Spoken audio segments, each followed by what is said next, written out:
జై శ్రీరామ్. ఈ రోజు భద్రాద్రి రాముడికి కూర్మావతార అలంకారం.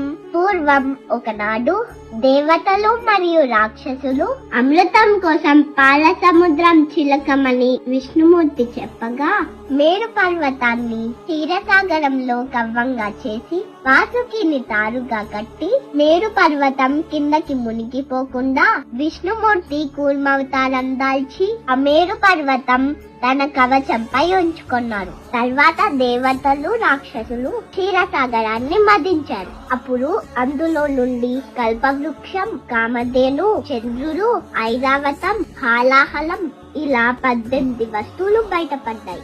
అందులోనే విష్ణుమూర్తి గుండెల్లో నివసించే లక్ష్మీదేవి కూడా అవతరించారు. అందుకే అమ్మవారికి లక్ష్మీం క్షీర సముద్ర రాజతనయాం శ్రీరంగధామేశ్వరీం అని అంటారు. అప్పుడు దేవతలంతా హిరణ్యవర్ణాం హరిణీం సువర్ణరజిత స్రజాం అని స్తుతించారు. చివర్ణ బయటపడ్డ అమృతాన్ని విష్ణుమూర్తి మోహిని అవతారంలో వచ్చి దేవతలకి దక్కేలా చేశారు. అలా 18 అపురూపమైన వస్తువులు ఉద్భవించడానికి కూర్మావతారమే కారణమైంది. అలాంటి అవతారంలో ఈరోజు మన భద్రాద్రి రాముడు దర్శనమిస్తున్నారు. క్షీరసాగర మదనాన్ని